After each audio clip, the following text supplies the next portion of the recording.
Tired of the everyday grind? Ever dream of a life of romantic adventure? Want to get away from it all? We offer you Escape.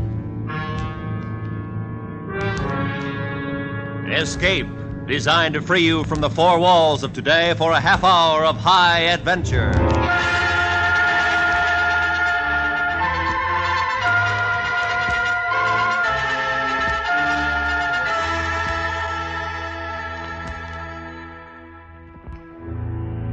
You are alone on the deck of a stinking convict ship, becalmed in a yellow fog, while somewhere in the dark below you, free from the cells that held them, is a deadly band of murderers seeking out your life.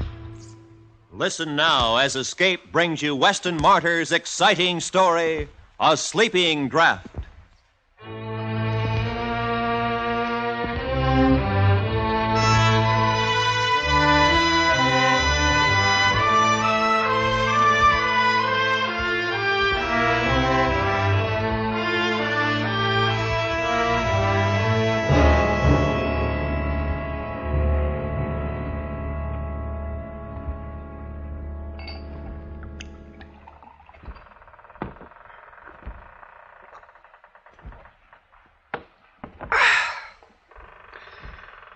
That helps. But it's like I say. You can't forget. You can never forget. Yet it's at night that you think about it. With the water outside rushing past the hull. That's when you think. And it can never be the same. You can't trust anybody. Never. Not a soul. I can tell you, you just can't trust them. Not even yourself.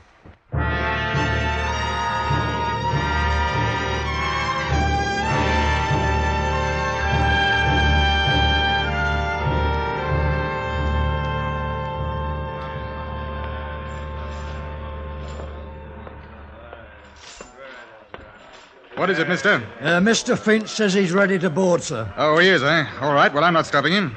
Sir, he insists on bringing them aboard one at a time. What? Does he think I'm going to miss the tide? There's over 400 of them. It'll take hours. That's what I said, sir, but he... Mr. Finch, come aboard if you please. I'm sorry, sir. I should have resigned, stinking, filthy, poor devil cargo. Everything I cockalorum, Captain? No, everything is not I cockalorum. What in blazes do you mean ordering my mate about? No offence intended, none taken, I hope. I want those scurvy wretches aboard now. All of them. You put them below and we'll weigh anchor. One at a time, sir, one at a time. We've got to search them. Why didn't you do that before you took them out of jail? You'd be surprised what those swine can pick up. Between jail and the docks, Captain. We've got to search them one at a time, and that's a fact. They're murdering devils, every last one of them. Convicts came aboard one by one. I watched them. They were going from London to a land they'd never seen. A colony had bought them. Australia. 400. The sweepings and scrapings sorted out from the muck of the jails, with Finch in charge of them. Oh, I've carried dirty cargoes. Dyewood, for instance, crawling with scorpions and spiders, not to mention snakes. Then there's cattle. But this... weeks and months at sea with a human cargo who'd as soon cut your throat as spit. And what made it worse was I felt sorry for the poor beggars. I watched them come aboard until there were 2 left. Name? Wilkes. Search him. Hey, take your bleeding hands off of me. I ain't got nothing. Ain't you stole me last morning? Shut your door! That's enough, Finch. I won't have the cat used on my ship. They'll get enough of it where they're going. You're a trusting soul, you are, Captain. How would you like that between your ribs? A touch of the cat's a lot better than letting this swine bring a knife aboard. Take 'em below! I don't know how they do it. Swelp me, I don't. You got to watch 'em for knives. Next! Right. Ooh, here's a terror. Look at the size of him. Dangerous swine. 3 murders in Australia. Escaped. He's in for it when he gets back. Name? Abbey. Jonathan Abbey. Abbey. Well, well, a gentleman in chains. I am sorry, your worship. Forgive us for daring to lay hands on your highness. I'm sure as how you've been wrongly accused. That's enough, Finch. Search him and take him below. I want Mr. Jonathan Abbey shackled. He's a prize. We mustn't let anything happen to him.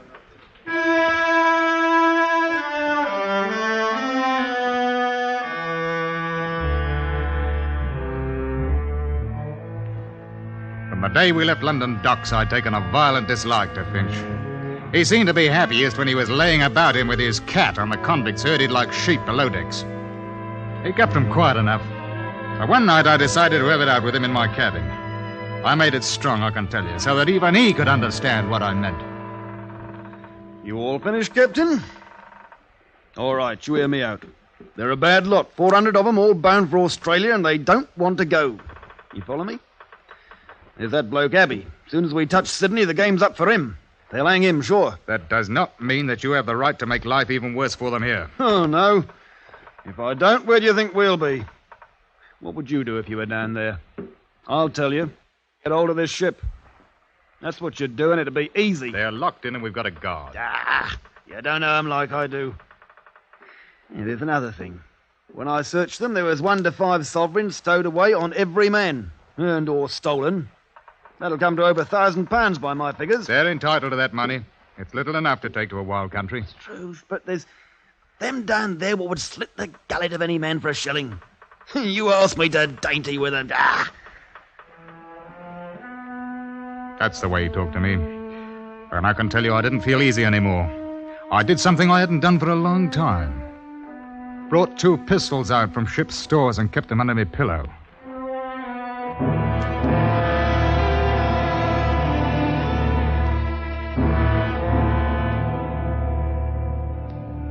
It was when we got around the Horn that the first convict died from scurvy. We had to put him over the side, of course, and there was a lot of grousing.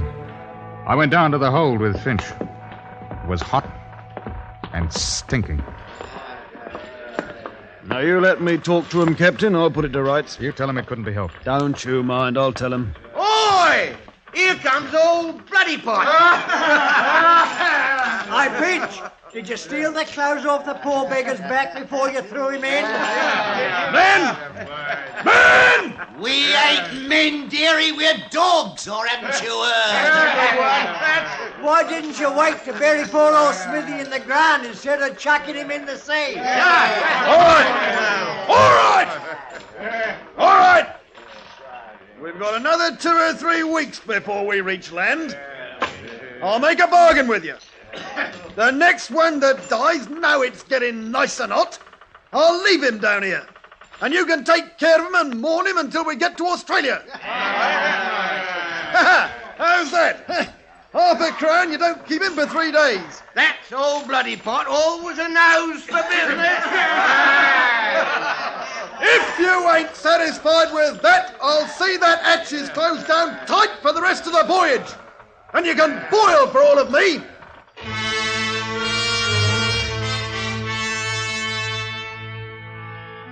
That seemed to settle it for a time. I began to see that in spite of Finch's hardness with them, the prisoners knew he was master and behaved themselves. That is, most of them did. But there were others. And that's what began the trouble. We were 2 days out of the Cook Islands when it happened. Yes?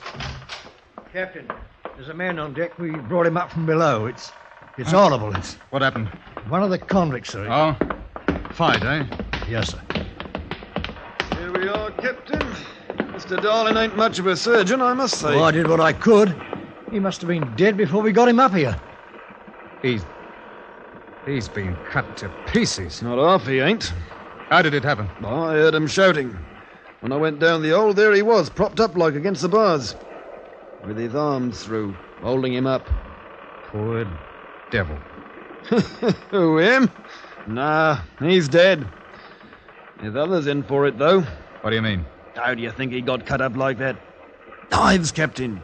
Knives! But you searched them before they balled him. I did, and 'struth, I don't know how they done it. Small knives, Captain. Small knives. And we're getting close to Australia, that's what it is. Whoever's got them knives is after money. The £1,000 or more what's on this cursed ship. I don't see... You're a trusting soul, you are, Captain. Well, maybe there's a dozen of them, maybe 20 with knives. Follow me? They'll run the others and rob 'em blind. Old sovereign, Captain, you didn't forget, did you? If anybody objects, cut him up in small pieces like this one. We've got to go down there and put a stop to it. Yes, I don't think. How many guns you got aboard? Well, 2 pistols and 4 muskets. That's a fat lot of good. Oh, well, must take the sweep with us, hour. We can try, there's no harm in that. Mark my words, Captain, before we get to Sydney, all of us will probably have our throats cut. Come on. Finch and I, with 2 seamen, armed ourselves and went down into the hold and stood outside the bars. The men inside were quiet. Very quiet. They just looked at us, dark-like. You men! I'll talk to them. Now, you listen to me. We know some of you are carrying knives. And I want you to throw them out here. Nothing further will be said about it if you do as I say. Well? Oh, Captain, my porridge wasn't hot enough this morning. And please, sir, can I have sugar in it tomorrow? That ain't the way to talk to this scum. The captain's a gentleman. I'm not. You know me, don't you? We know you all right. You, Abby. You listen to me. I'm giving you until morning to throw them knives out of here. Till morning. If every blasted one ain't out of your dirty hands, I'm going to have you flogged, every ruddy one of you. 50 lashes. Do you hear that, Mr. Abbey? I'll think about it. Till morning. Then 50 lashes. You think about that, Mr. Abbey.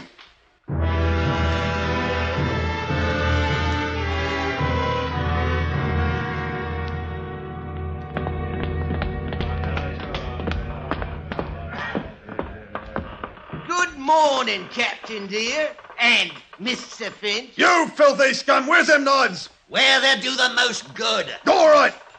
I've given you a chance. I've played fair. Now- Mr. Finch, sir, may I have a word with you? Oh, come back to your senses, have you? Now, bend close to the bars, 'cause what I got to say, I got to whisper. Oh, what is it? What is it? Well, now, it goes like this here. Well, that's 100 lashes, Wilkes. I'll take you first and handle the cat myself. Oh, no, sir. Why not take him first? He won't feel it like I will. The crowd of men parted suddenly, and from out of them was pushed what had once been a man. It fell against the bars, and then, no longer with the support of living arms, it slid to the deck. We looked at him, Finch and me. His life had been worth a sovereign, maybe 2. He hadn't either now, and the knives were still in the hole, with them that had killed him.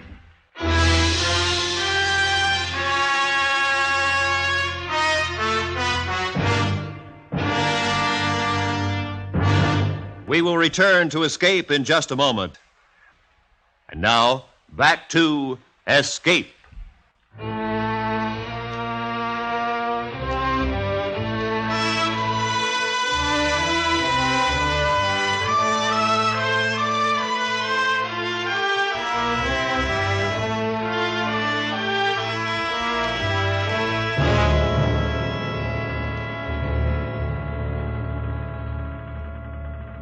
Now, as I sees it, we've got to have a council of war in a manner of speaking. I'll tell you one thing, Mr. Finch. There'll be no flogging. I can see you're sharper, you are.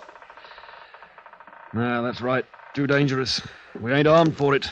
They're in a nasty mood. We've got to be crafty, same as them. I wish we could spill the old lot of them overboard. And lose your contract for carrying them? Not bloody likely. Here, listen here. I'll get them knives. How? It's Abbey behind this. He tells them what's what. Get him out and the others will come around. Mark my words. Are you going into the old... Not yet. Wouldn't go in there. He's off after we cut off their water and food, seal the hatch, you see what happens. They die. They'll die from knives then. Which do you want? They'll be begging you to take their ruddy knives in 3 days. And if they don't? We'll tell them to hand over Abby to us, that he's the one to blame for their misfortunes. They'll do it. All right. If that's the only way, I'll give the order. But not just yet, Captain. We'll let them sit down there and wonder. And wonder what we're going to do about them. Some of them may get nervous. We'll let them wonder a bit.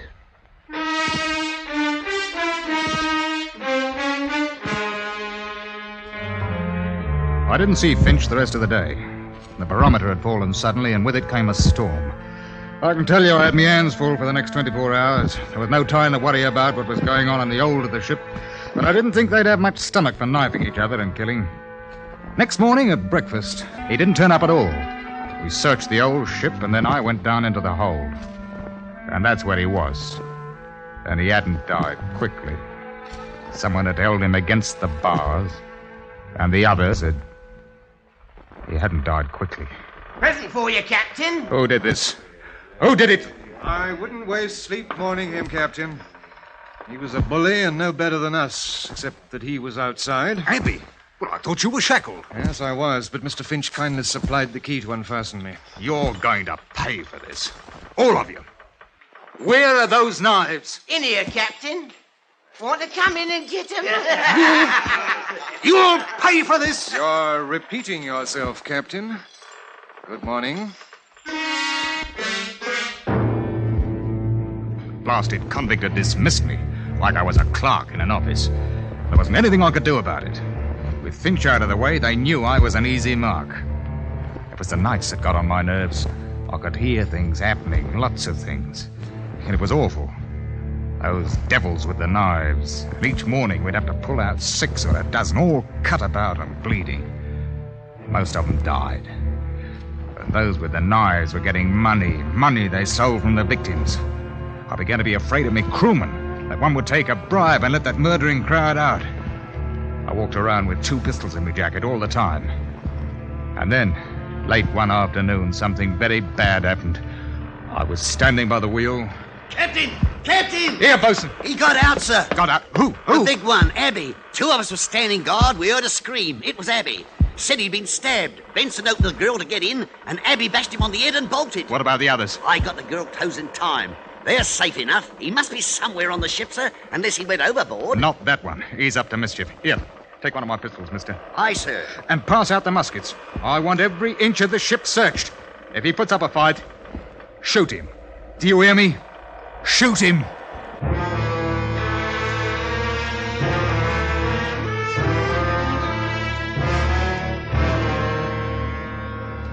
The night comes quickly in southern parts. Did you ever try to search a ship at night with lanterns? It's not easy. There are too many shadows, too many sounds which could be rats, or a murderer who's bigger than what you are and could choke your life out in half a minute. We couldn't find him, but he was somewhere aboard, waiting his time. Because we were short-handed, what with the crew searching and all, I stood a watch, and I thought about that man whom Finch said had committed 3 murders in Australia. Don't turn around, Captain. It's only a little knife, but don't move. What do you want? A talk? I've nothing to say to the likes of you, Abby. That may be, but I've an offer to make you. You know what I'm in for when we reach Sydney? Finch told me. I've no pity for you, Abby. I'm not asking for pity. I've an offer to make. The men below are planning to take the ship. I don't think they've got a chance, but they'll be killing. Those that have got the knives have got all the money, too. It's £1,200. I'm aware of that, mister. I can get the knives for you. Huh? All I want is a chance to get away before the ship docks. How do I know it's not a trick? Turn around, Captain. Yeah. My knife. Will that convince you? You must have a pistol. You can shoot me if you want. What makes you think you can get the knives away from them, Abby? I can. That's all you need to know. I couldn't help you openly, you know that. You're put aboard as a murderer, you're in my charge, and it's my job to turn you over to the police as soon as we arrive. Then... If you could get the knives, though, I might be able to give you a chance to clear out. That's all I want. The chance. All right. I must have a pistol. What? A pistol? You take me for a fool? No, it's the only way to get the knives. I give you this pistol, you shoot me down. Not likely. If I'd wanted to do that, Captain, I'd have cut your throat 2 minutes ago. You're a murderer. I know. You can't have it. And it's either them or your ship, and probably your life. Well? You talk like a gentleman, Mr. Abbey, but suppose you want my pistol so's you can free of me. You just have to trust me, as I'd trust you to give me a chance to get away. Oh. Here, take it. What about the guards below? They'll shoot. I'll take you down. I'll say I caught you. How do I get out again when I've got the knives? You send word that you want to see me. All right. Captain, I'm trusting you now. I want that chance to get away. We'll talk about it if you get the knives. Come on, I'll take you below now, and you come back tomorrow.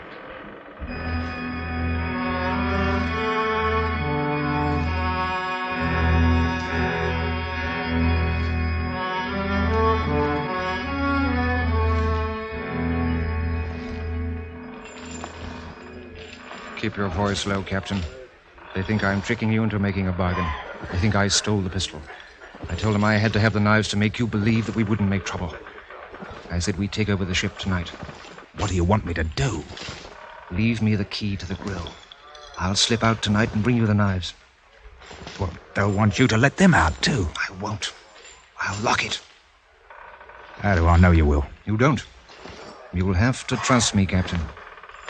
Did they know about this plan? All except for the fact that I'm going to lock them in once I'm out. Give me the knives now. No. They'd know something was wrong. I'd never get out alive. Give me the key. All right, Abby. Here. Tonight.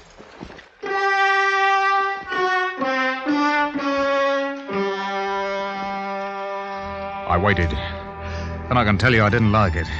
The wind came up a bit, and I knew that before sunrise we'd be in Sydney. That is, if I could trust a murderer.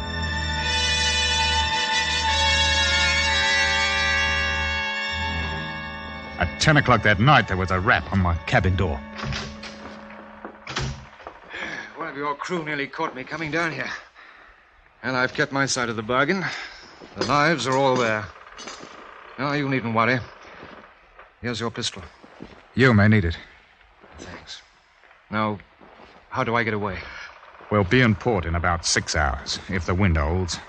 You stay aft in the longboat. When you hear the anchor go, drop over the side and swim for it.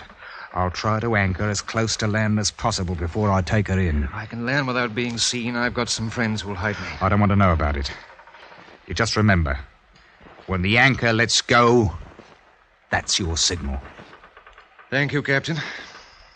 I trust you, and I'd like to shake hands with you. I took the hand of the murderer, and we shook hands like old friends. And then he was gone. 2 hours later, the wind went down, and in its place came fog, thick, mucky fog. I had my hands full, what with danger from other ships and the blasted current that mucks you about off the harbour entrance. By 3 o'clock, the fog had shut in properly, and the blessed tide ran us all over the place. But proper dangerous, I can tell you. We were about 15 miles offshore, and I didn't like the look of things. There's shoals thereabout, and so I sent the mate forward to heave the lead. I got a proper start when I heard him sing out, "By the deep fog." We'd got off course right enough, and at this rate, we'd shear the bottom clean off her. I saw it was high time to bring the ship up and wait until we could see something. Let go the anchor! Let go the anchor! Give her 35 fathoms to the water's edge, bosun. Aye, sir! None too soon, sir. She was shoaling fast. Blasted current must have been making 5 knots out to sea. Listen to her. She's holding, sir! It's the anchor. I forgot. The anchor. Abby! Abby! Abby! I went to the longboat. It was empty. He's heard the signal as the anchor paid out. He couldn't see in the fog, and had gone overboard into a 5-knot tide running straight out to sea, 15 miles from shore. He trusted me.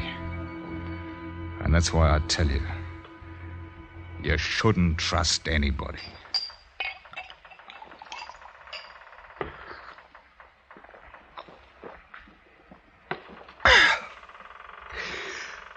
Sometimes it's hard sleeping at night when you hear the water outside and you think. That's when it's hard to sleep.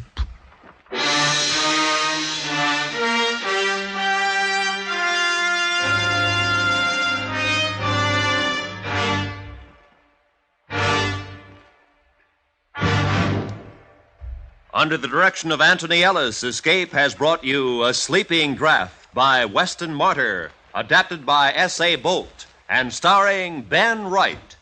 Featured in the cast were John Dodsworth, Richard Peel, Charlie Lung, Alec Harford, and Eric Snowden. The special music for Escape is composed and conducted by Leith Stevens. Next week. You are traveling east on a cross-country bus, while among your fellow passengers, seemingly innocent and friendly, are a man and a woman who plan to destroy you. You and 150 million of your countrymen. So listen next week when Escape brings you Anthony Ellis's exciting story, The Biggest Secret in the World.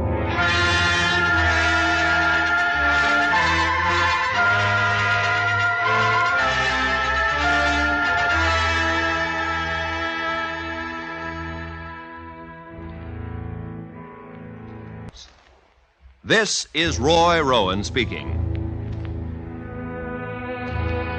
The CBS Radio Network.